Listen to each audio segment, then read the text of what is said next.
Hello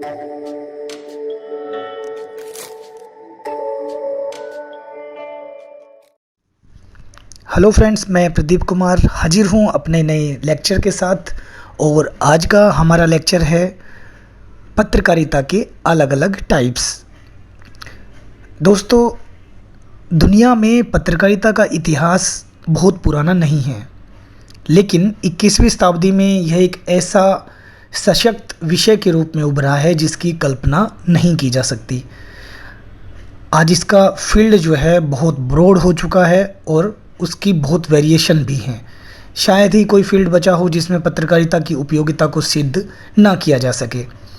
इसलिए यह कहना बिल्कुल भी अतिशयोक्ति नहीं होगा कि आधुनिक युग में जितने भी फील्ड हैं सब के सब पत्रकारिता के भी फील्ड हैं, चाहे वह राजनीति का हो या न्यायालय का हो या कार्यालय का हो, साइंस हो या टेक्निकल चीज़ें हो, एजुकेशन हो, लिटरेरी हो, संस्कृति हो, खेल हो, अपराध हो या विकास की कोई खबर हो, एग्रीकल्चर हो, गांव हो, महिला हो, बाल विकास हो या समाज का कोई भी क्षेत्र हो, इन्वायरमेंट का क्षेत्र हो या अंतरिक्ष या कोई अन्य खोज। इन सभी क्षेत्रों में पत्रकारिता की इम्पोर्टेंस और उपयोगिता को आसानी से महसूस किया जा सकता है। दूसरी बात यह है कि लोकतंत्र में इसे चौथा स्तंभ कहा जाता है, फोर्थ पिलर ऑफ डेमोक्रेसी। ऐसे में इसकी पहुंच हर क्षेत्र में होना स्वाभाविक है। इस बहुआयामी पत्रकारिता के कितने प्रकार हैं उसके ऊपर आज हम इस लेक्चर में एक विस्तृत चर्चा करेंगे, और उसी में सबसे पहले आता है सबसे इम्पोर्टेंट और एक तरह से पत्रकारिता का बेस, राजनीतिक पत्रकारिता।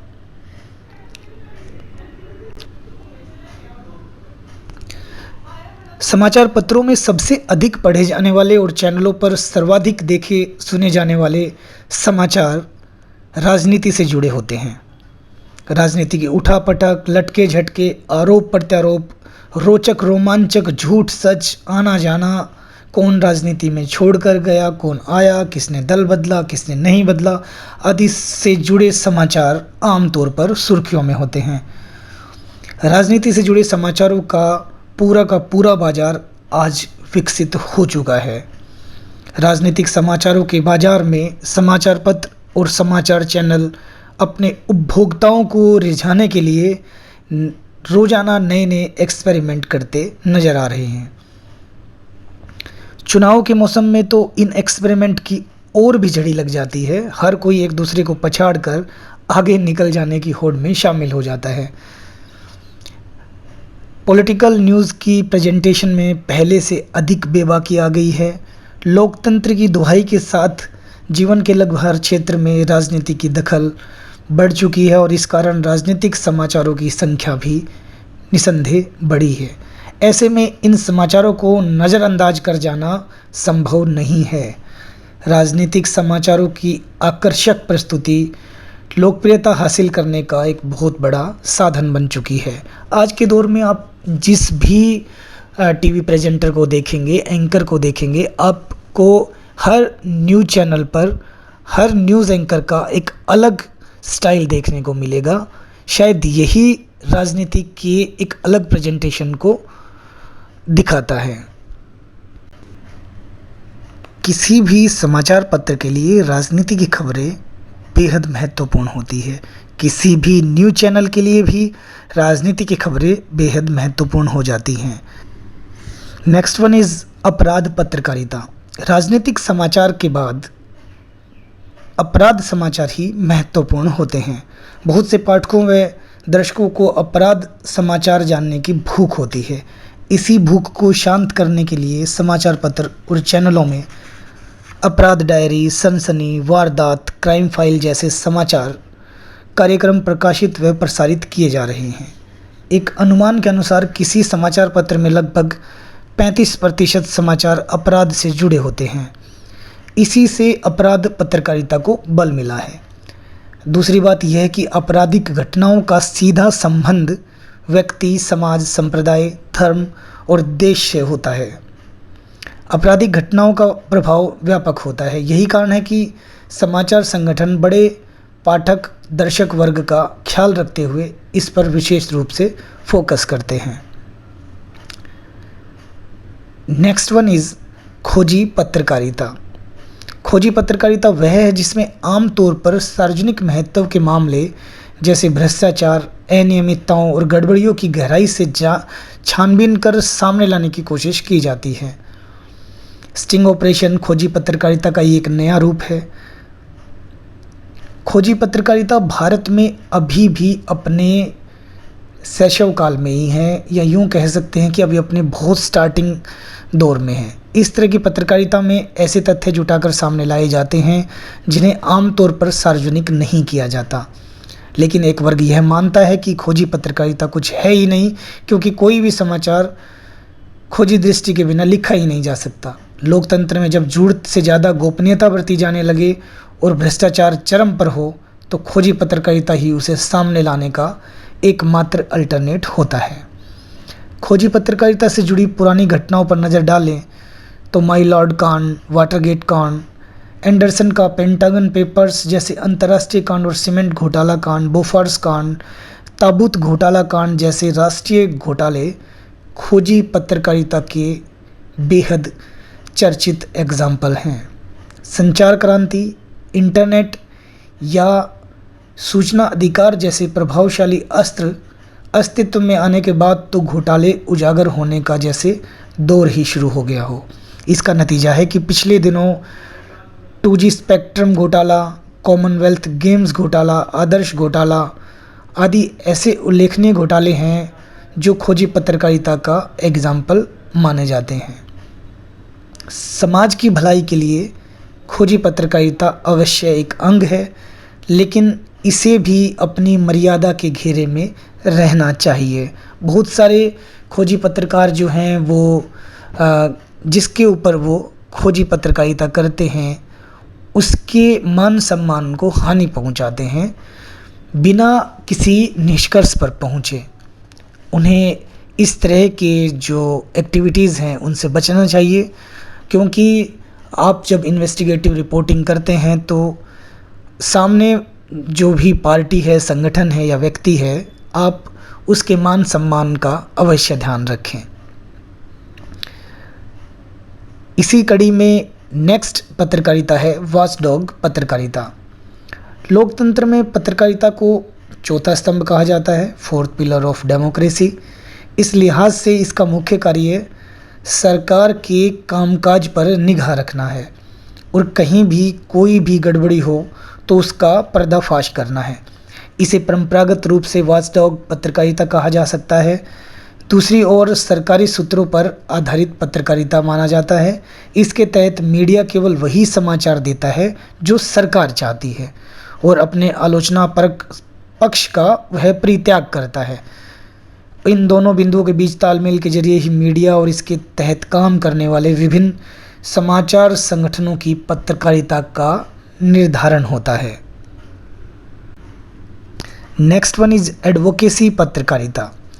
एडवोकेसी यानी पैरवी करना। किसी खास मुद्दे या विचारधारा के पक्ष में जनमत बनाने के लिए लगातार अभियान चलाने वाली पत्रकारिता को एडवोकेसी पत्रकारिता कहा जाता है।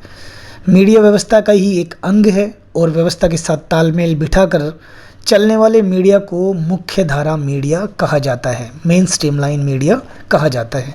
दूसरी ओर कुछ ऐसे वैकल्पिक सोच रखने वाले मीडिया भी होते हैं जो किसी विचारधारा या किसी खास उद्देश्य की पूर्ति के लिए काम करते हैं। इस तरह की पत्रकारिता को एडवोकेसी पत्रकारिता कहा जाता है, जैसे राष्ट्रीय विचारधारा, धार्मिक विचारधारा से जुड़े पत्र पत्रिकाएं। Next one is yellow journalism, जिसे पीत पत्रकारिता भी कहते हैं। पाठकों को लुभाने के लिए झूठी अफवाहों, आरोप प्रत्यारोपों, प्रेम संबंधों आदि से संबंधित सनसनीखेज समाचारों से रिलेटेड पत्रकारिता को ही येलो जर्नलिज्म कहा जाता है। इसमें सही समाचारों की उपेक्षा करके सनसनी फैलाने वाले समाचारों का ध्यान खींचने वाले शीर्षकों का बहुतायत में प्रयोग किया जाता है। सीधा सीधा समझें तो एक ऐसी पत्रकारिता जो सच्चाई से दूर भ्रामक खबरें फैलाती है, झूठी अफवाहों पर फोकस करती है। उनका मकसद किसी तरह भी लोगों का ध्यान खींचना होता है, उसे येलो जर्नलिज्म कहते हैं। समाचार पत्रों की बिक्री बढ़ाने वाले इलेक्ट्रॉनिक मीडिया की टीआरपी बढ़ाने का घटिया तरीका इसे माना जाता है। इसमें किसी समाचार, खासकर ऐसे सार्वजनिक क्षेत्र से जुड़े व्यक्ति द्वारा किया गया कुछ आपत्तिजनक कार्य, घोटाले आदि को बढ़ा चढ़ाकर सनसनी बनाया जाता है। इसके अलावा पत्रकार द्वारा अनप्रोफेशनल तरीके भी अपनाए जाते हैं, जो कि पत्रकारिता के लेवल को गिरा देते हैं। और इस तरह पत्रकारिता का जो लेवल है उसे गिराकर जो पत्रकारिता की जाती है, उसे कहते हैं yellow journalism. Next one is page 3 पत्रकारिता। पेज 3 पत्रकारिता उसे कहते हैं जिसमें फैशन, पार्टियां, महिलाओं और जाने माने लोगों के निजी जीवन के बारे में बताया जाता है। आमतौर पर पेज 3 कंसेप्ट पहले न्यूज़पेपर में होता था।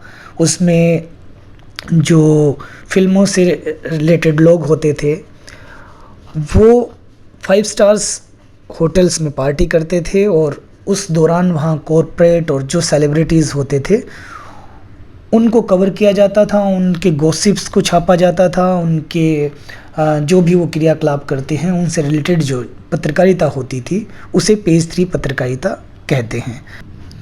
Next one is sports journalism, खेल पत्रकारिता।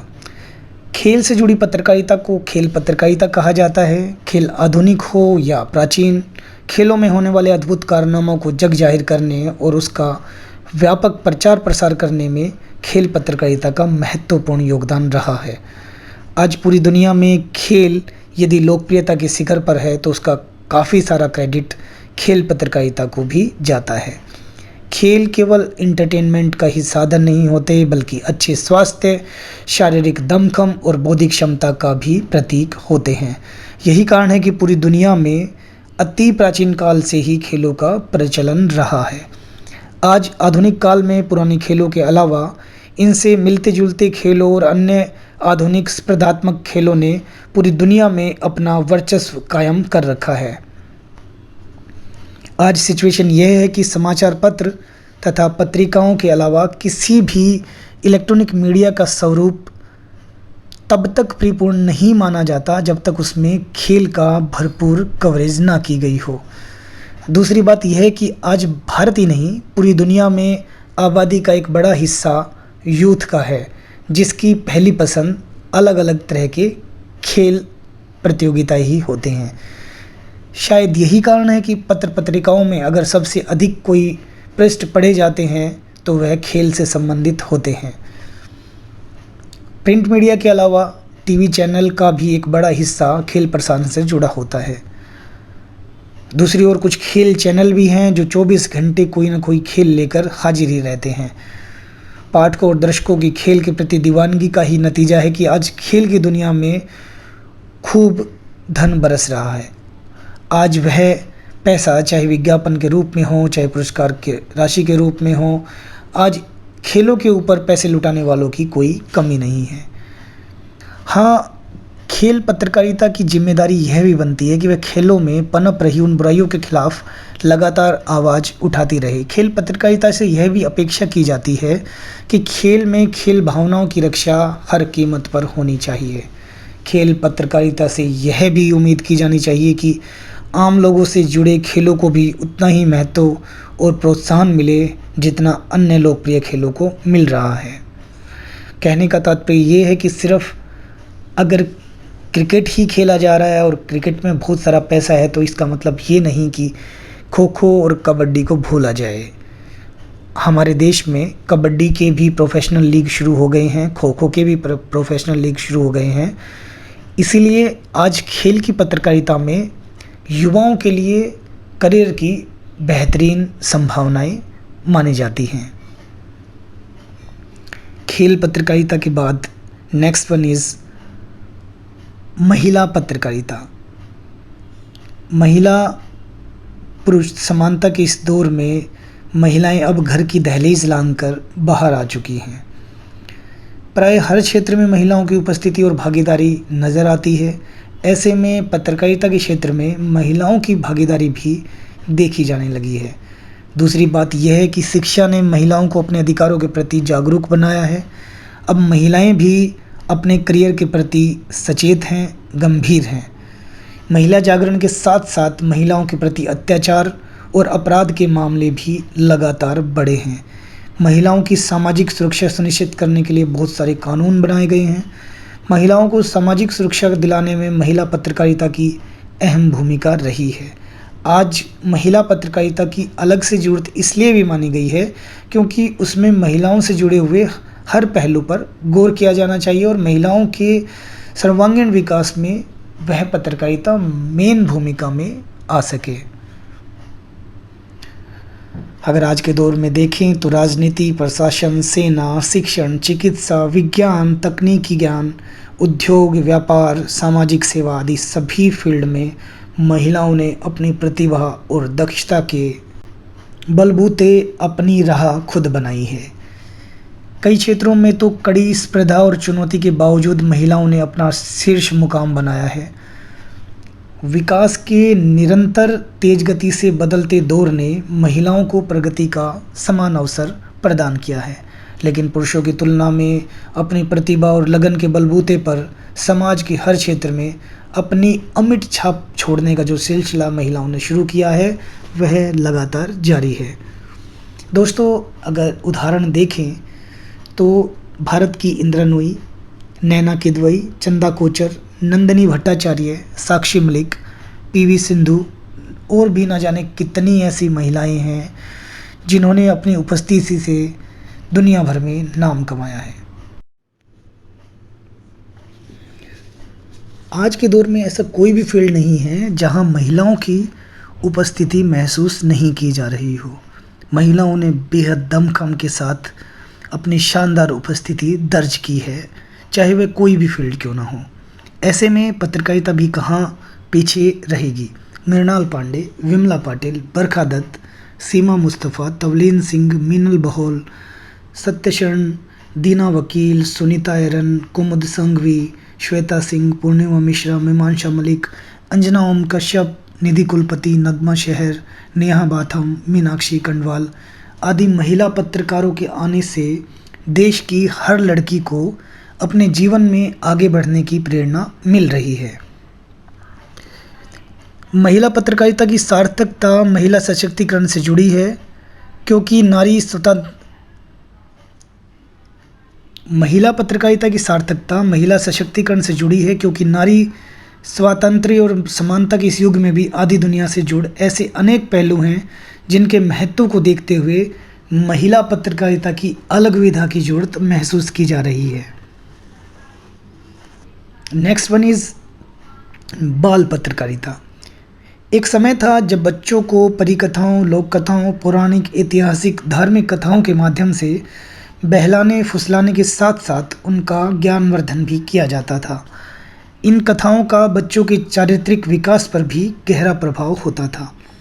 लेकिन आज संचार क्रांति के इस युग में बच्चों के लिए सूचना तंत्र काफ़ी विस्तृत और अनंत हो गया है। कंप्यूटर और इंटरनेट तक पहुंचने उनके बाल मन स्वभाव के अनुसार जिज्ञासा को असीमित कर दिया है। ऐसे में इस बात की आशंका और गुंजाइश बनी रहती है कि बच्चों तक वे सूचनाएं भी पहुंच सकती हैं जिससे उनके बाल मन के भटकाव की सिचुएशन आ जाए, उनमें भटकाव आ जाए। ऐसी सिचुएशन में बाल पत्रकारिता की सार्थक सोच बच्चों को सही दिशा की ओर अग्रसर कर सकती है क्योंकि बाल मन स्वभाव से जिज्ञासु और सरल होता है। जीवन की यह अवस्था है जिसमें बच्चा अपने माता पिता, शिक्षक और चारों तरफ के परिवेश से ही सीखता है। बच्चे पर किसी भी घटना या सूचना की अमिट छाप पड़ती है। बच्चे के आसपास का परिवेश उसके व्यक्तित्व निर्माण में महत्वपूर्ण भूमिका निभाता है। ऐसे में उसे सही दिशा दिखाने का काम पत्रकारिता ही कर सकती है।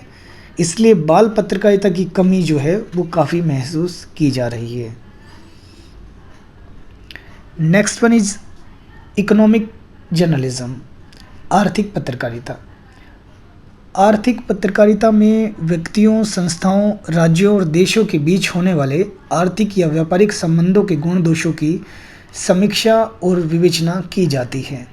जिस प्रकार आमतौर पर पत्रकारिता का उद्देश्य किसी भी व्यवस्था के गुण दोषों को व्यापक आधार पर प्रचारित प्रसारित करना है, ठीक उसी तरह आर्थिक पत्रकारिता अर्थव्यवस्था के हर पहलू पर सूक्ष्म नज़र रखते हुए उसका विश्लेषण कर समाज पर पड़ने वाले उसके प्रभावों का प्रचार प्रसार करती है। आज किसी भी देश की अर्थव्यवस्था बहुत कुछ अंतर्राष्ट्रीय व्यापार संबंधों पर निर्भर हो गई है। दुनिया के किसी कोने में मची आर्थिक हलचल या उथल पुथल अन्य देशों की अर्थव्यवस्था को प्रभावित करने लगी है। सोने और चांदी जैसी बहुमूल्य धातुओं, कच्चे तेल, यूरो, डॉलर, पाउंड, येन जैसी मुद्राओं की कीमतों में उतार चढ़ाव का प्रभाव पूरी दुनिया पर पड़ने लगा है। नेक्स्ट वन इज ग्रामीण एवं कृषि पत्रकारिता। भारत जैसे कृषि प्रधान देश में हमारी अर्थव्यवस्था काफ़ी कुछ कृषि और कृषि उत्पादों पर निर्भर करती है। भारत में आज भी लगभग 70% आबादी गाँव में बसती है। देश के बजट प्रावधानों का बड़ा हिस्सा कृषि एवं ग्रामीण विकास पर खर्च होता है। ग्रामीण विकास के बिना देश का विकास अधूरा है। ऐसे में आर्थिक पत्रकारिता का एक महत्वपूर्ण पहलू ये भी है कि साथ में जिम्मेदारी भी है कि वह कृषि एवं कृषि आधारित योजनाओं तथा ग्रामीण भारत में चल रहे विकास कार्यक्रमों का सटीक आकलन कर एक सच्ची और सही तस्वीर पेश करे। नेक्स्ट वन इज विशेषज्ञ पत्रकारिता। पत्रकारिता केवल घटनाओं की सूचना देना नहीं है। पत्रकार से अपेक्षा की जाती है कि वह घटनाओं की तह तक जाकर उसका अर्थ स्पष्ट करे, आम पाठक को बताए कि उस समाचार का क्या महत्व है। इसलिए पत्रकार को भी एक्सपर्ट बनने की ज़रूरत पड़ती है। पत्रकारिता में विषय के आधार पर 7 प्रमुख क्षेत्र हैं। इसमें संसदीय पत्रकारिता, न्यायालय पत्रकारिता, आर्थिक पत्रकारिता, खेल पत्रकारिता, विज्ञान और विकास पत्रकारिता, अपराध पत्रकारिता तथा फैशन और फिल्म पत्रकारिता शामिल है। इन क्षेत्रों के समाचार उन विषयों में विशेषज्ञता हासिल किए बिना देना कठिन होता है। ऐसे में इन विषयों के जानकार ही विषय की समस्या, विषय के गुण दोष आदि पर सटीक जानकारी हासिल कर सकते हैं। नेक्स्ट वन इज रेडियो पत्रकारिता। मुद्रण के आविष्कार के बाद संदेशों और विचारों को शक्तिशाली और प्रभावी ढंग से अधिक लोगों तक पहुंचाना मनुष्य का लक्ष्य बन गया है। इसी से रेडियो का जन्म हुआ। रेडियो के आविष्कार के जरिए आवाज़ एक ही समय में असंख्य लोगों तक, उनके घरों तक पहुंचने लगी। इस प्रकार यह श्रव्य माध्यम के रूप में जनसंचार को रेडियो ने नए आयाम दिए।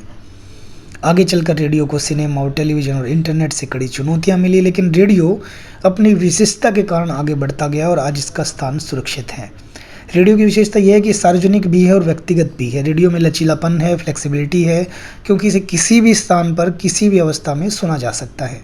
दूसरा, रेडियो समाचार और सूचना तत्परता से प्रसारित करता है। मौसम संबंधी चेतावनी और प्राकृतिक विपत्तियों के समय रेडियो का यह गुण शक्तिशाली बन जाता है। आज भारत के कोने कोने में देश की 97% जनसंख्या रेडियो सुन रही है। रेडियो समाचार ने जहां दिन प्रतिदिन घटित घटनाओं की तुरंत जानकारी का कार्यभार संभाल रखा है, वहीं श्रोताओं के विभिन्न वर्गों के लिए विविध कार्यक्रमों की मदद से सूचना और शिक्षा दी जाती है। जैसे युवाओं, महिलाओं, बच्चों, किसानों, गृहिणियों, विद्यार्थियों के लिए अलग अलग समय में कार्यक्रम प्रसारित होते हैं। इस तरह हर वर्ग जोड़े रखने में यह सशक्त माध्यम के रूप में उभर कर सामने आया है। नेक्स्ट वन इज व्याख्यात्मक पत्रकारिता, मीन्स डिस्क्रिप्टिव जर्नलिज्म। पत्रकारिता केवल घटनाओं की सूचना देना नहीं है।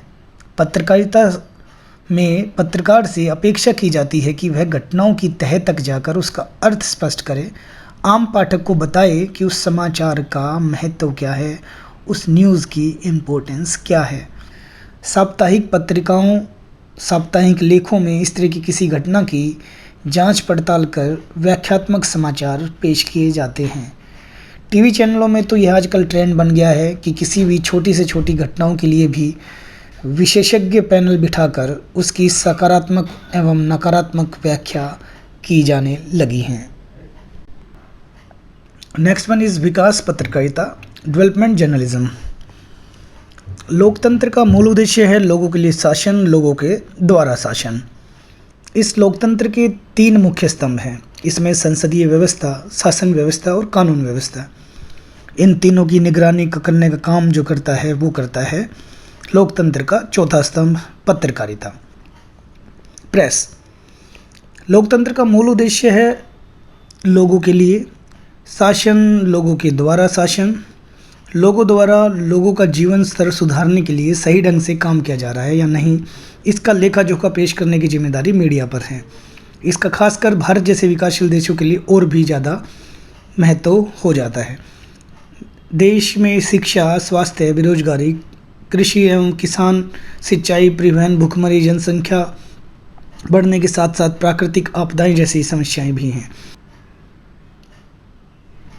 कोई योजना बनी तो उसका फ़ायदा लोगों तक पहुंचा या नहीं, उसे सही ढंग से लागू किया जा रहा है या नहीं, उस बारे में पत्रकार विश्लेषण कर समाचार पेश करने से शासक की आंखें खुल सकती है, सत्ता की आंखें खुल सकती है, सरकार की आंखें खुल सकती है। कहने का तात्पर्य यह है कि क्या इन सरकारी योजनाओं से देश का विकास हो रहा है या नहीं, इसका आकलन करना ही विकास पत्रकारिता का कार्य है।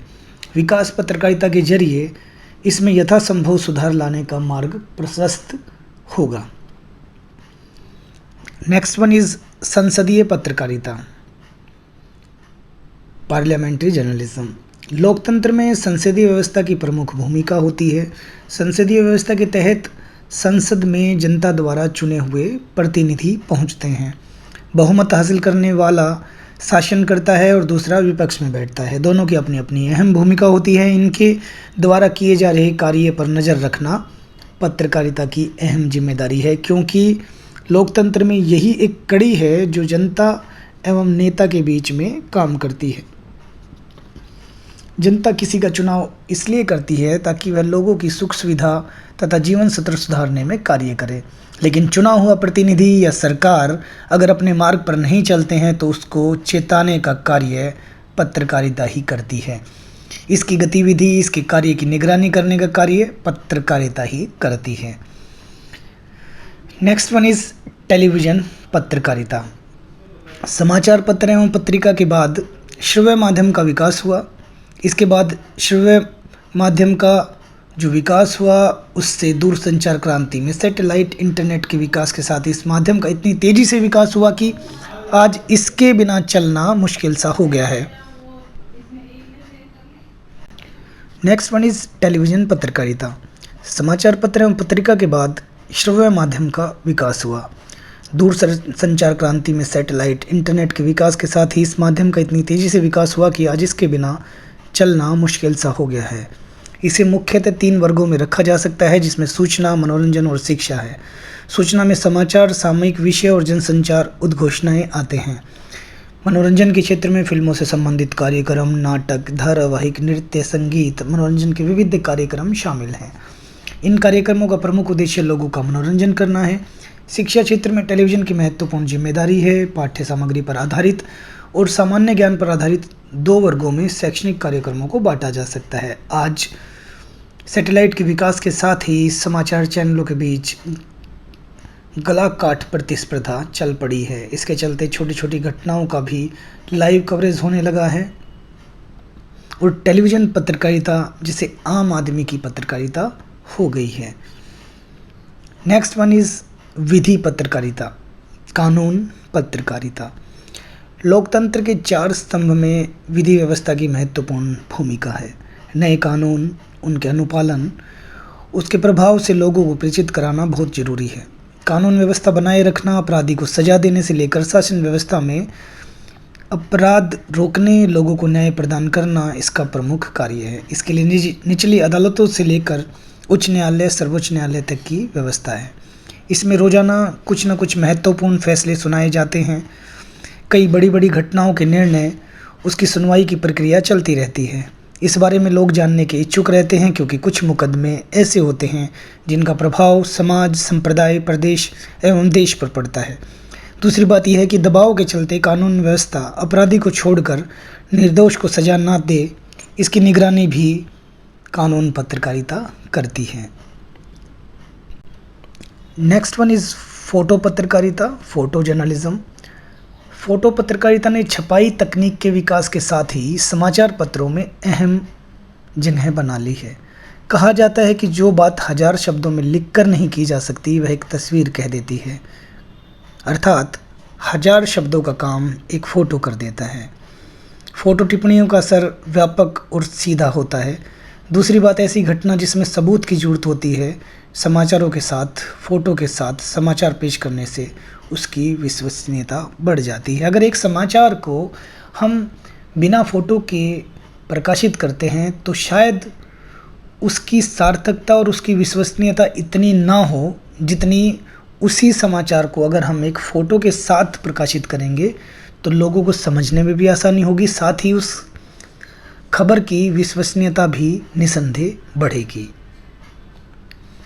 नेक्स्ट वन इज़ विज्ञान पत्रकारिता, मतलब साइंस जर्नलिज्म। 21वीं सदी को विज्ञान का युग कहा जाता है। वर्तमान में विज्ञान ने काफ़ी तरक्की कर ली है, इसकी हर जगह पहुंच हो चुकी है। विज्ञान में हमारा जीवन शैली को बदल कर रख दिया है आज के दौर में। नेक्स्ट वन इज़ विज्ञान पत्रकारिता, साइंस जर्नलिज्म। आज के दौर को अगर विज्ञान का दौर कहा जाए तो कोई अतिशयोक्ति नहीं होगी। वर्तमान में विज्ञान ने काफ़ी तरक्की कर ली है, इसकी हर जगह पहुंच हो चुकी है। विज्ञान ने हमारी जीवन शैली को बदल कर रख दिया है। वैज्ञानिकों द्वारा रोजाना नई नई खोज की जा रही है। इसमें कुछ तो जन कल्याणकारी है और कुछ विध्वंसकारी भी है।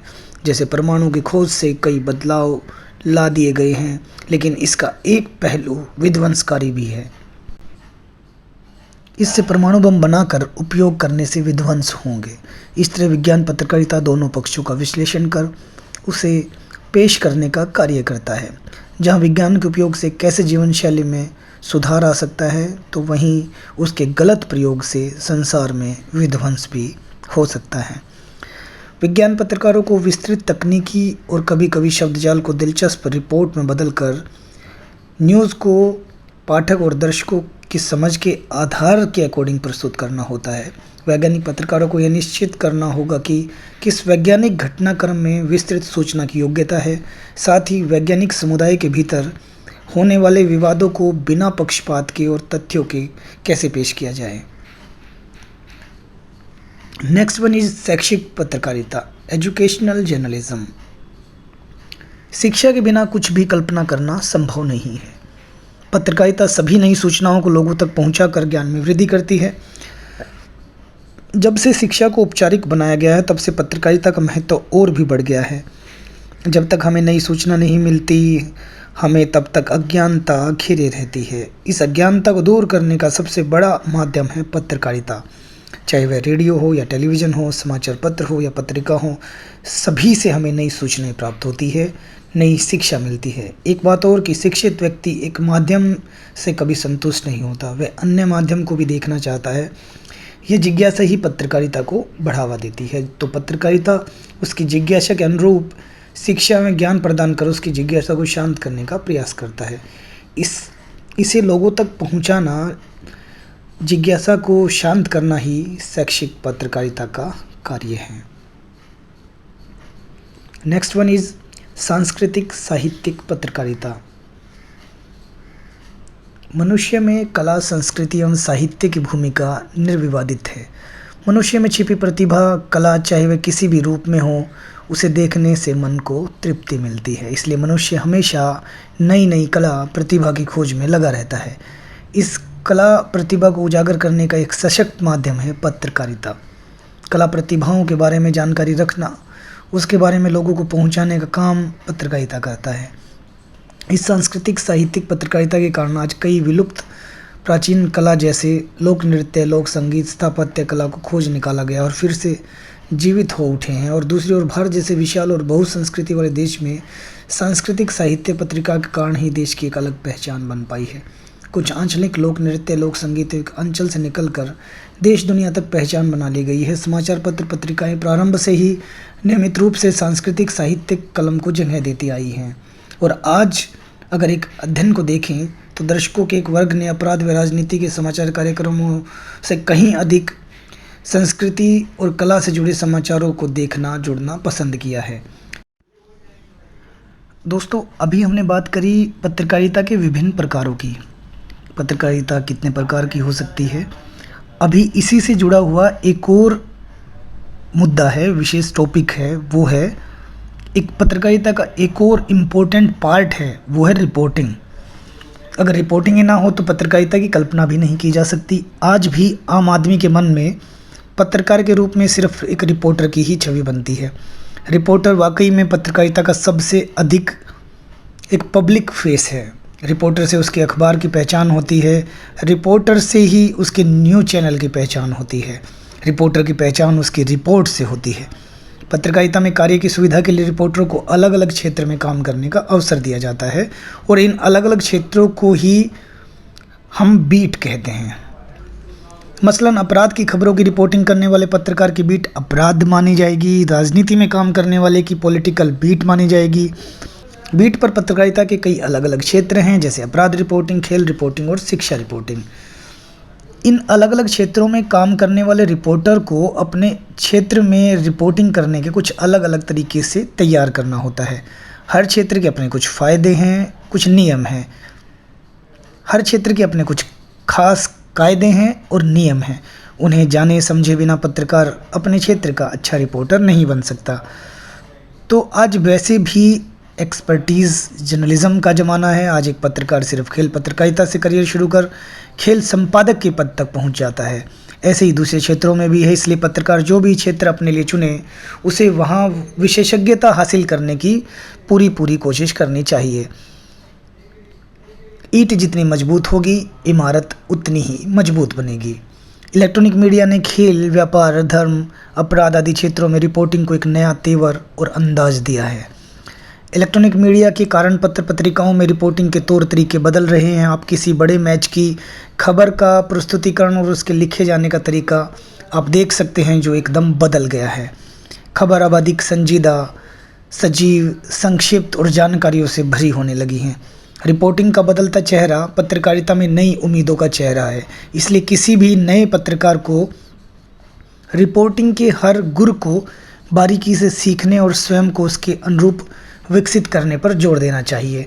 दोस्तों, आज हम कुछ ऐसे ही अलग अलग बीट की रिपोर्टिंग के बारे में बात करेंगे और उस पर थोड़ी सी चर्चा करेंगे कि किस तरह बीट में जो रिपोर्टर काम करते हैं उनमें वो स्किल्स होनी चाहिए।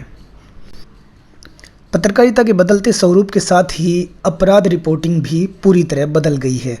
वर्तमान में अपराध की खबरों को प्रमुखता से प्रकाशित किया जाने लगा है। पहले पृष्ठ से लेकर अन्य महत्वपूर्ण पृष्ठों पर भी अपराध की खबरें प्रमुखता से दिखती हैं। जिस तरह अपराध पत्रकारिता की खबरें बढ़ रही हैं, उसी तरह इसमें बेहतर रिपोर्टिंग करने वालों की मांग भी लगातार बढ़ रही है। समाज में घटने वाली दैनिक घटनाएं जैसे लूट, डकैती, हत्या, रेप, अपहरण और बाकी तमाम चीज़ें कवरेज करने वाले जो समाज में घटने वाली दैनिक घटनाएं जैसे लूट, डकैती, हत्या, बलात्कार, अपहरण आदि की कवरेज करने वाले को ही अपराध रिपोर्टर कहा जाता है, क्राइम रिपोर्टर कहा जाता है। क्राइम रिपोर्टर की समाज में निसंदेह महत्वपूर्ण भूमिका होती है। अगर वह गलत तथ्य प्रेजेंट करता है तो इससे समाज को भी गलत मैसेज जाएगा, काफ़ी नुकसान भी हो सकता है। अगर क्राइम रिपोर्टर अपने प्रोफेशन का सम्मान करते हुए समाज के सामने असलियत प्रस्तुत करने की हिम्मत करता है तो वह अगर क्राइम रिपोर्टर अपने पेशे का सम्मान करते हुए समाज के सामने असलियत प्रस्तुत करने की हिम्मत करता है तो वह बेखूब पत्रकार की ख्याति अर्जित कर लेता है। अपराध बीट की रिपोर्टिंग बेहद सेंसिटिव मानी जाती है। इस बीट के रिपोर्टर को अत्यंत व्यवहार कुशल और हरफनमौला होना चाहिए। इस बीट को रफ एंड टफ माना जाता है। इस बीट के रिपोर्टर का अपराधियों से लेकर अक्खड़ पुलिस वालों तक वास्ता पड़ता है, इसलिए उन्हें हमेशा चौकन्ना रहने की आवश्यकता होती है। उसके सामने प्रतिदिन कई तरह के मुश्किल हालात पैदा हो जाते हैं। कभी किसी निर्दोष को पुलिस बड़ा अपराधी बताकर पेश कर देती है, जिसमें अखबार को भी हथियार के रूप में इस्तेमाल किया जाता है। कभी कोई शातिर अपराधी कानून की धाराओं में रिपोर्टर को उलझा देता है। रिपोर्टर के सामने कई तरह की चुनौतियां भी आती हैं, जिनमें रिपोर्टर को अत्यंत संजीदगी से रिपोर्टिंग करने की आवश्यकता होती है। कुशल क्राइम रिपोर्टिंग के लिए व्यावहारिक ज्ञान के साथ साथ अपराध से जुड़े कानूनों की भी जानकारी होनी चाहिए। खासकर इंडियन पेनल कोड, वरिष्ठ पुलिस अधिकारियों की पावर्स, न्यायालय की पावर्स, गिरफ्तारी के नियम, शांति व सदाचार कायम करने के लिए जमानत के नियम, पुलिस का कामकाज, पुलिस के पास जांच की पावर्स, हाजिर होने की विवश करने वाले जो ऑर्डर्स हैं वो उनके बारे में भी रिपोर्टर को विस्तृत जानकारियाँ होनी चाहिए। शहर की कानून व्यवस्था कैसी है, किस तरह के अपराधी अधिक एक्टिव हैं, किन अपराधियों को सफ़ेद पोशों का फेवर हासिल है, पुलिस की कार्यशैली किस तरह की है, इन बिंदुओं को बारीकी से समझे बिना अच्छी रिपोर्टिंग नहीं हो सकती।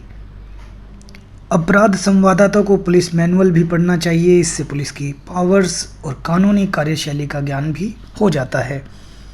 रिपोर्टिंग की शुरुआत करते ही रिपोर्टर को सभी थानों, पुलिस चौकियों, डीएसपी, एसपी जैसे अलग अलग वरिष्ठ रैंक के जो अधिकारी होते हैं उनकी जानकारी होनी चाहिए। उनके फ़ोन नंबर एक रिपोर्टर के पास होने चाहिए जो क्राइम रिपोर्टिंग करता है। इसके साथ ही पुलिस अधिकारियों से लेकर थानाध्यक्ष, एएसआई व थाने के मुंशी तक के साथ मुलाकातें और तालमेल शुरू कर देनी चाहिए। जितने अधिक संपर्क बनेंगे उतनी जल्दी सूचना मिलेगी, उसके बाद उस सूचना को डेवलप करने का मौका मिलेगा। इससे प्रतिष्ठित अखबार की इस तरह एक क्राइम रिपोर्टर को बेहद सेंसिटिव, साथ में उनका अच्छा बिहेवियर रखने की आवश्यकता होती है। अब अस्पताल में पुलिस केस बनने लायक आए लड़ाई झगड़ों से लेकर एक्सीडेंट, आत्महत्या और हत्या के प्रयास जैसे मामले आते रहते हैं।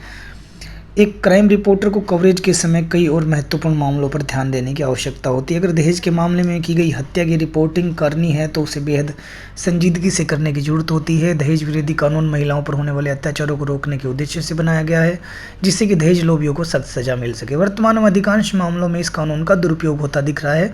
महिला किसी भी कारण से क्यों ना मरी हो, लेकिन लड़की के घर वाले लड़के के परिवार के सभी सदस्यों के खिलाफ रिपोर्ट दर्ज करवा देते हैं। इसमें कई बार निर्दोष व्यक्ति भी फंस जाता है। इस स्थिति में रिपोर्टर को केवल पुलिस थाने में रिपोर्ट के आधार पर ही खबर नहीं बनानी चाहिए, बल्कि पूरे मामले को अपने स्तर से भी तहकीकात करनी चाहिए। इस कार्य को संवाददाताओं को अपनी जिम्मेदारी समझकर करना चाहिए। इससे समाज में उसकी साख तो बढ़ेगी ही, साथ ही खबर भी बैलेंस्ड होगी।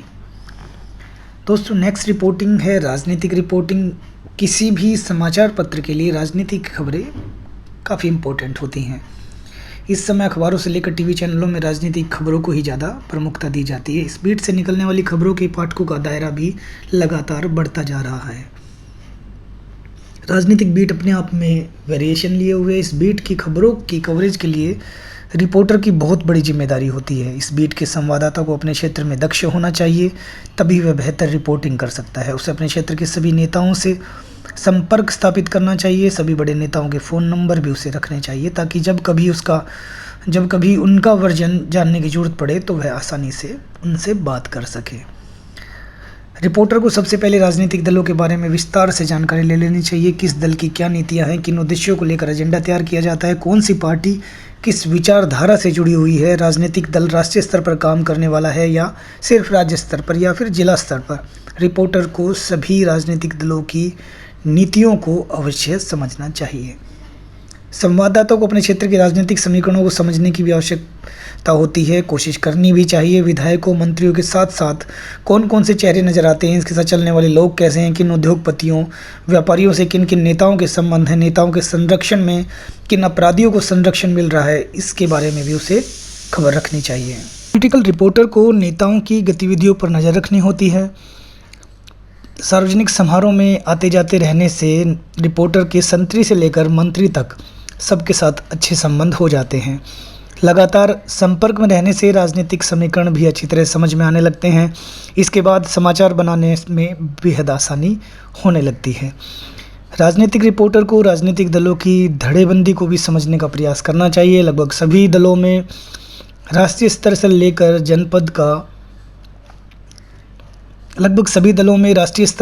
जनपद व नगर स्तर तक दलों में गुटबाजी नज़र आती है। इस तरह की गुटबाजी सबसे अधिक चुनाव के समय में खुलकर सामने आती है। पार्टी के जिस कार्यकर्ता को टिकट मिल जाता है वह चुनाव प्रचार में लग जाता है, लेकिन जिसे टिकट नहीं मिलता वह अपनी ही पार्टी से टिकट पाने वाले का विरोध करने लगता है। यहाँ तक कि उसके वोट काटने का भी प्रयास करता है। चुनाव के समय की गुटबाजी फिर बहुत बाद तक चलती रहती है। नेता चुनाव में सहयोग नहीं करने वाले को अपने रास्ते से हटाने की भी कोशिश करता है। इस तरह की गुटबाजी व धड़ेबंदी को समझकर संवाददाता अच्छी खबर बना सकता है। खबर डिस्क्रिप्टिव व प्रमाणिक भी होनी चाहिए। जो एक गुड रिटन फॉर्मेट में खबर होगी वो पाठकों को पसंद आती है। राजनीतिक संवाददाता के लिए रेफरेंस लाइब्रेरी अत्यंत आवश्यक है। अगर उसके पास प्रदेश स्तर की राजनीतिक घटनाओं का पूरा ब्यौरा होगा तो उसे खबर बनाने में आसानी होगी। इसके साथ ही वह खबर का बारीकी से विश्लेषण कर सकता है, पुराने तथ्यों के साथ कई एंगल से खबर बना सकता है। इसके लिए रिपोर्टर के पास प्रदेश की राजनीति से जुड़ी अहम खबरों की कतरने, चुनावी आंकड़े, विधानसभा में होने वाली कार्रवाई की प्रकाशित रिपोर्ट आदि होनी चाहिए। पॉलिटिकल बीट में काम करना हमेशा से ही चुनौतीपूर्ण रहा है और यह एक चुनौतीपूर्ण कार्य भी है। अगर पत्रकार अपने क्षेत्र की राजनीति को बारीक समझ रखता है तो वह कई मौक़ों पर पूर्वानुमान लगा सकता है, अपनी विश्लेषण शक्ति से राजनीति के समीकरण बदल सकता है। लेकिन राजनीतिक पत्रकारिता कर रहे संवाददाता को इस चीज़ का हमेशा ध्यान रखना चाहिए कि उसके राजनेताओं से संबंध सिर्फ प्रोफेशनल रहें, व्यक्तिगत नहीं। और इसीलिए नेताओं के व्यक्तिगत प्रभाव में आने से बचने की नीति पर उसे हमेशा चलना चाहिए, क्योंकि एक पॉलिटिकल रिपोर्टर हमेशा अनबायस रहे तो वो बेस्ट पॉलिटिकल रिपोर्टिंग कर पाएगा। एक बायस्ड रिपोर्टर एक पक्ष की खबर को प्रमुखता से छापेगा, जिससे इस तरह की खबरों में संतुलन ना बन पाने के कारण वह एक स्पेशल पर्टिकुलर आइडियोलॉजी का होकर रह जाएगा। एक रिपोर्टर को हमेशा एक आइडियोलॉजी में ना रहकर संतुलन की राजनीति में काम करना चाहिए। एक रिपोर्टर को हमेशा अनबायस्ड होकर ही काम करना चाहिए।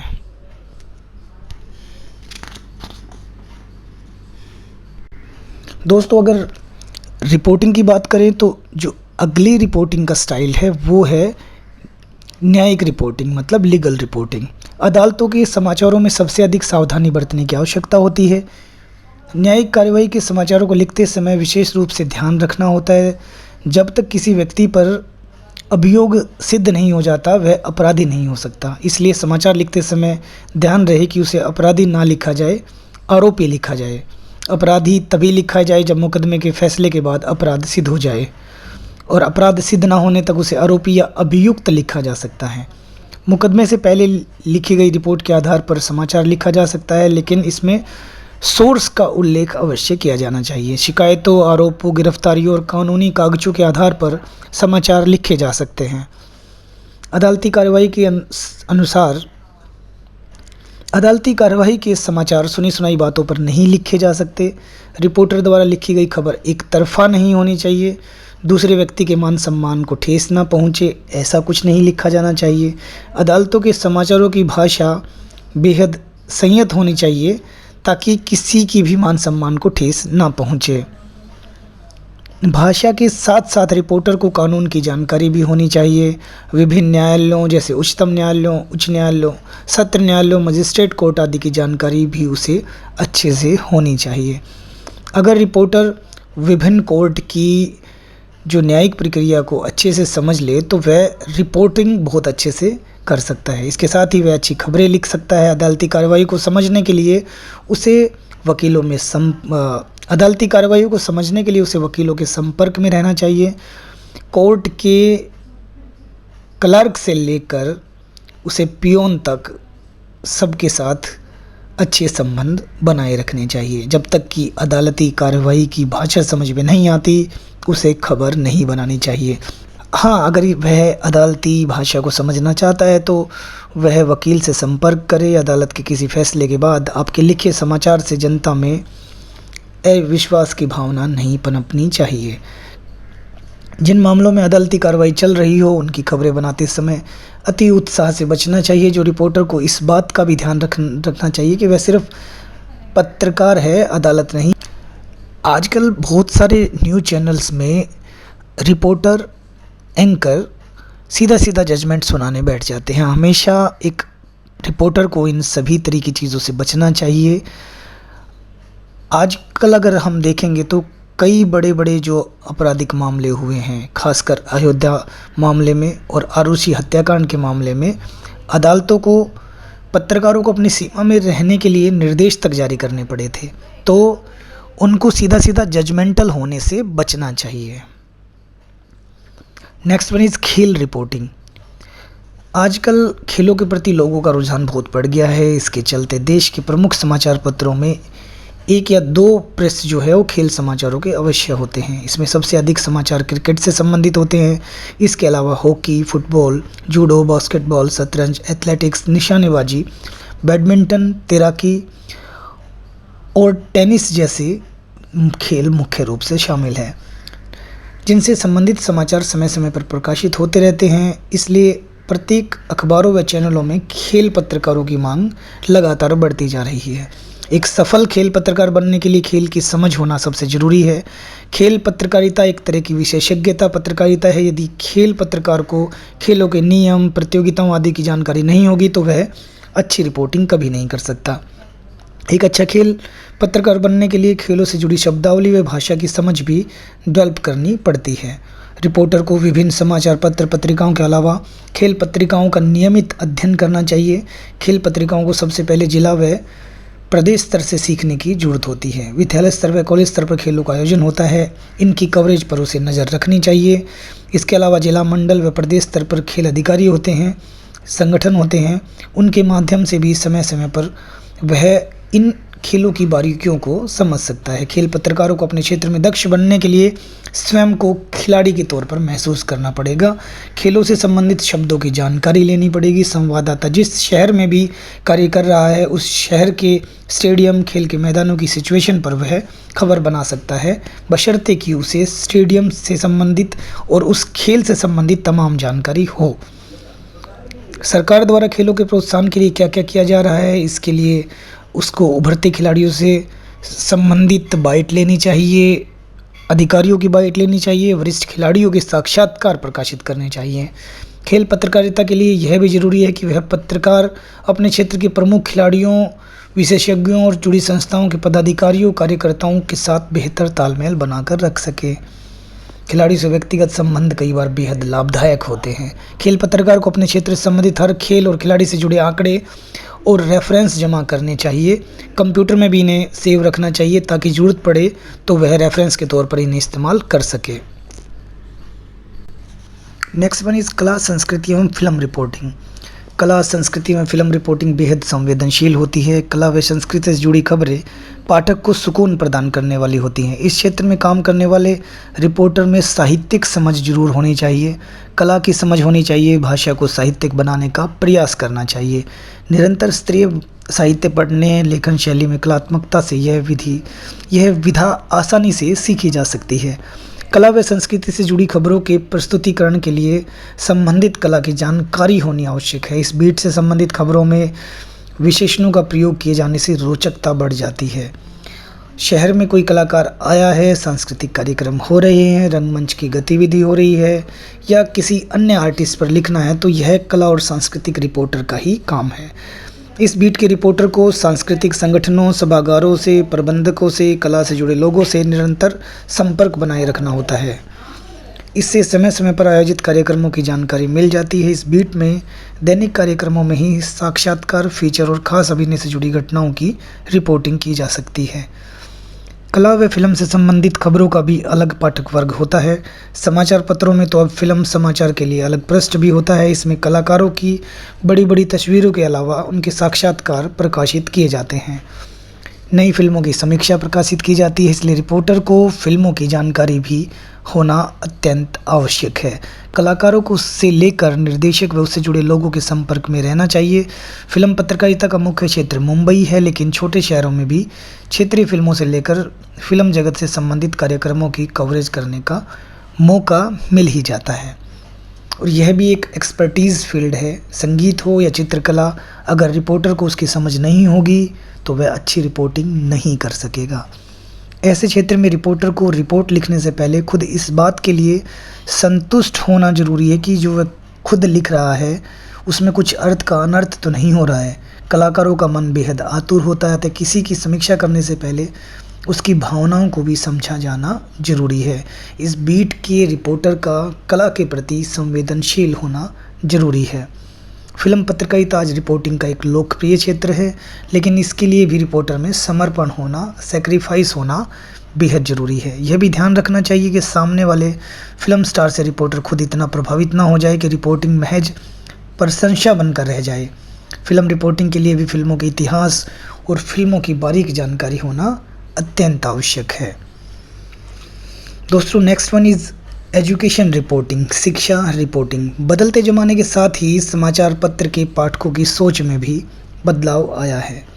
अगर युवाओं को करियर संबंधी जानकारी चाहिए या फिर शिक्षा से संबंधित कोई जानकारी, इसके लिए आज समाचार पत्र ही सबसे अधिक लाभदायक हो गए हैं।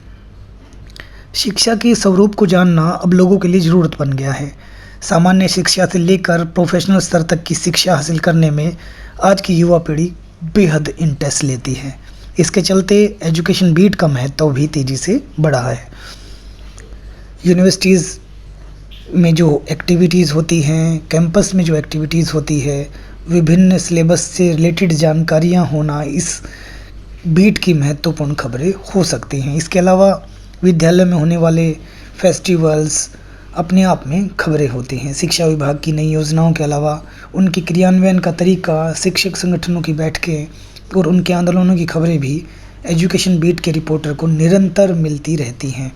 सरकारी स्कूल की हालत कैसी है, क्या विभागीय मानकों के आधार पर सब ठीक ठाक चल रहा है, सरकारी स्कूलों की शिक्षा प्रणाली के अलावा निजी स्कूलों की शिक्षा व्यवस्था पर भी खबरें बनाई जा सकती हैं। दाखिले के समय किन कॉलेजों में एडमिशन के लिए मारामारी रहती है, किन विषयों को अधिक पसंद किया जा रहा है, लड़कियों की रुचि किन विषयों में ज़्यादा है, लड़कों की रुचि किन विषयों में अधिक ज़्यादा है, किस कॉलेज व विद्यालय का परीक्षा परिणाम कैसा रहा, ऐसी खबरें भी आजकल एजुकेशन पत्रकारिता का, एजुकेशन रिपोर्टिंग का अहम हिस्सा मानी जाती हैं। तथ्यों पर आधारित फीचर लिखे जा सकते हैं। इसके साथ साथ ग्रामीण व शहरी क्षेत्रों में शिक्षा के स्तर में भी अंतर को आधार बताकर फीचर तैयार किए जा सकते हैं। पाठक इस तरह की खबरों को बड़े चाव से पढ़ते हैं, बड़े चाव से देखते हैं। इसके साथ ही करियर संबंधी लेखों में भी पाठकों की अच्छी खासी दिलचस्पी होती है। इसके लिए संवाददाता को शिक्षा से जुड़े लोगों से अधिक संपर्क में रहना चाहिए। शिक्षाविदों से संबंध स्थापित करने चाहिए। शिक्षा के व्यवसायीकरण के साथ साथ शिक्षा का निजी क्षेत्र भी अब समाचार समूहों के लिए एक बड़ा विज्ञापनदाता बन गया है। निजी शिक्षा संस्थान अपने संस्थानों की छवि को अधिक से अधिक बढ़ा चढ़ाकर पेश करना चाहते हैं। वे इसके लिए संबंधित रिपोर्टर पर दबाव बनाने से भी बाज नहीं आते। कई बार रिपोर्टर को अपने संस्थान के विज्ञापन विभाग से भी इस तरह के दबाव सहने पड़ते हैं। ऐसे में रिपोर्टर को पत्रकारिता की साख बनाने की कौशलता जरूर आनी चाहिए। शिक्षा रिपोर्टिंग का एक बड़ा सकारात्मक पहलू यह भी है कि इसके जरिए रिपोर्टर भावी पीढ़ी को एक रास्ता दिखा सकता है, उसके जीवन की दिशा और दशा बदल सकता है।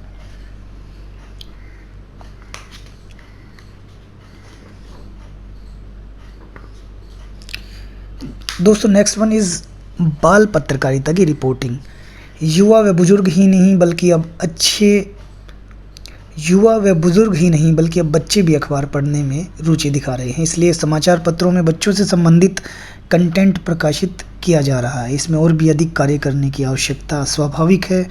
बच्चों की कहानियाँ, कार्टून के माध्यम से जागरूक करना मुख्य उद्देश्य होना चाहिए। बच्चों का ज्ञानवर्धन के साथ साथ उनका मनोरंजन करना भी शिक्षाप्रद कहानियों के माध्यम से पूरा किया जा सकता है। अब कुछ प्रमुख समाचार पत्र सप्ताह में एक बार बच्चों के लिए कुछ न कुछ प्रकाशित करते रहते हैं। इसमें विज्ञान व तकनीकी जानकारियाँ होती हैं, जानवरों से संबंधित कहानियाँ होती हैं, स्वास्थ्य संबंधी टिप्स होते हैं। इसके अलावा बच्चों को अलग अलग प्रतियोगिताओं के बारे में भी जानकारी दी जाती है। बाल पत्रकारिता एक बेहद संवेदनशील विषय है। बच्चों का मन अत्यंत नाजुक होता है। कोई नई बात, विचार, जानकारी उन पर गहरा असर डालती है। इसलिए बच्चों की रिपोर्टिंग करना बड़ी जिम्मेदारी का काम है। आज के बच्चों में सीखने की ललक पिछले दौर के बच्चों से कहीं अधिक है। बच्चों की रचनात्मकता का भी अब तेज़ी से विकास हो रहा है। बच्चे खुद पत्रकारिता करने लगे हैं। इसलिए बाल पत्रकारिता का क्षेत्र बहुत अधिक विशेषज्ञता और दक्षता वाला क्षेत्र बन गया है। हर बात को नए पत्रकार को ध्यान में रखना जरूरी है और इस क्षेत्र में रोजगार के अवसर भी लगातार बढ़े हैं। इसलिए यह काम बेहद दायित्व वाला काम माना जाता है। नेक्स्ट वन इज़ खोजी पत्रकारिता की रिपोर्टिंग। दोस्तों, बात आती है कि खोजी पत्रकारिता की रिपोर्टिंग कैसे करें। आधुनिक पत्रकारिता ने जिस तरह विकास किया है, डेवलपमेंट किया, उसी तरह उसके स्वरूप में भी बदलाव आया है। खोजी पत्रकारिता आज पत्रकारिता का एक नया आयाम बन गई है। वर्तमान में खोजी पत्रकारिता का न केवल एक अहम हिस्सा हो गई है, बल्कि ज़रूरत भी बन गई है। प्रिंट मीडिया के साथ ही इलेक्ट्रॉनिक मीडिया ने भी खोजी पत्रकारिता को नई पहचान दी है। खोजी पत्रकारिता को आरंभ करने का श्रेय अमेरिका के समाचार पत्र न्यूयॉर्क वर्ल्ड के संपादक जोसेफ पुलित्जर को जाता है। पश्चिम में खोजी पत्रकारिता आज से अधिक महत्व रखती है। भारत में अभी और असीम संभावनाएं हैं इसके डेवलपमेंट की।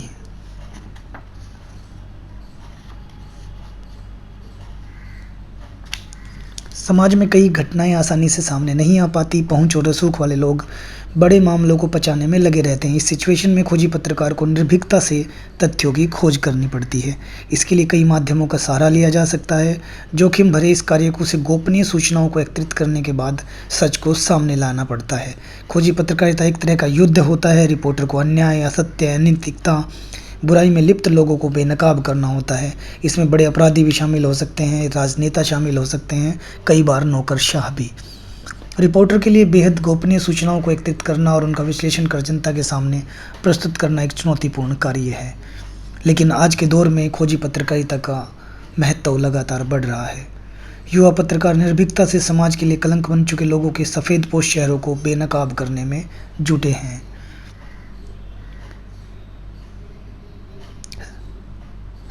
इलेक्ट्रॉनिक मीडिया ने खोजी पत्रकारिता को नई पहचान और नए आयाम दिए हैं। स्टिंग ऑपरेशन खोजी पत्रकारिता का एक आक्रामक रूप है, लेकिन नए पत्रकार को उस स्तर पर पहुंचने के लिए काफ़ी मेहनत और अनुभव की आवश्यकता होती है।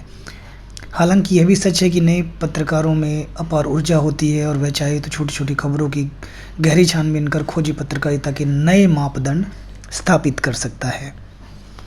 दोस्तों, नेक्स्ट वन इज़ विकास पत्रकारिता की रिपोर्टिंग। मीडिया के प्रति लोगों की धारणा बदल रही है। अब पत्रकारिता केवल सीमित विषयों पर केंद्रित नहीं रह गई है। नई पत्रकारिता सामाजिक, आर्थिक, वैज्ञानिक जैसे समग्र विकास के पहलुओं पर प्रकाश डालने वाली विकास पत्रकारिता विकास पर आधारित होती है। यह विकास चाहे उद्योगों का हो, विज्ञान का हो, गाँव का हो या किसी अन्य क्षेत्र का हो। राज्य सरकारें अपनी विकास योजनाओं को जनता तक पहुंचाने के लिए पत्र निकालती हैं। इन योजनाओं को खबरों के माध्यम से भी लोगों तक पहुंचाया जाता है। विकास पत्रकारिता सामान्य पत्रकारिता से हटकर होती है। इसमें सरकार की नीतियां, आर्थिक बदलाव, सामाजिक कार्यक्रम शामिल रहते हैं। पंचवर्षीय योजना से संबंधित खबरें बनाई जाती हैं। विभागीय मुद्दों पर आधारित जानकारी जुटाई जाती हैं। सरकार व उससे जुड़े संगठनों की योजनाएं, कार्यक्रम, परियोजनाएं जनता के हित में कितने कारगर हैं, इनका क्रियान्वयन कौन कर रहा है और किस तरह हो रहा है, यह सब इस क्षेत्र के विषय हैं। खाद्य उत्पादन, नई सड़कों का निर्माण, घरों का निर्माण, पीने के पानी की आपूर्ति, बिजली, दूरसंचार आदि की सुविधाओं का हाल शहरों के अलावा ग्रामीण क्षेत्रों में भी देखा जाना चाहिए। उस पर खबरें बनाई जानी चाहिए। लोगों के लिए हॉस्पिटल, स्वास्थ्य केंद्र, प्राथमिक स्वास्थ्य केंद्र, विद्यालय खुलने की ज़रूरतें आदि समाज के विकास में सहयोगी होते हैं। इस बीट में काम करने वाले रिपोर्टर को दक्ष होने की आवश्यकता होती है। अगर संवाददाता योग्य है तो सफलतापूर्वक वह रिपोर्टिंग पर काम कर सकता है। रिपोर्टर विभिन्न विकास कार्यक्रमों से सूचना एकत्रित कर सकता है। अलग अलग परियोजनाओं में लगे हुए लोगों के साक्षात्कार ले सकता है। आज जिस तरह विकास की परिभाषा बदल रही है, विकास के नए नए मॉडल सामने आ रहे हैं, उसी तरह विकास पत्रकारिता का महत्व और ज़रूरत भी बदलती जा रही है। विकास आज राजनीति का सबसे बड़ा मुद्दा है। सरकारें विकास के लिए नित नए नए कार्यक्रम और योजनाएं बनाती हैं। विकास पत्रकारिता इन पर नज़र रखकर इनकी गड़बड़ियां, भ्रष्टाचार, अव्यवस्थाएं और कमियों को उजागर कर समाज के रखवाले का काम भी करती है। दोस्तों, आज के इस लेक्चर में हमने समझा पत्रकारिता के बारे में, पत्रकारिता के विभिन्न प्रकारों के बारे में, साथ ही जो पत्रकारिता के विभिन्न प्रकार हैं उसमें किस तरह एक रिपोर्टर रिपोर्टिंग कर सकता है, उसे किस तरह रिपोर्टिंग करनी चाहिए, क्या स्किल्स उसमें होनी चाहिए, इन सभी बिंदुओं पर हमने विस्तार पूर्वक चर्चा की। अगले लेक्चर में हम फिर किसी जर्नलिज्म के नए एस्पेक्ट के साथ, किसी नए विषय के साथ मिलेंगे। तब तक खुश रहिए, रचनात्मक बने रहिए। साथ ही चैनल को सब्सक्राइब करना बिल्कुल ना भूलिए। नमस्कार।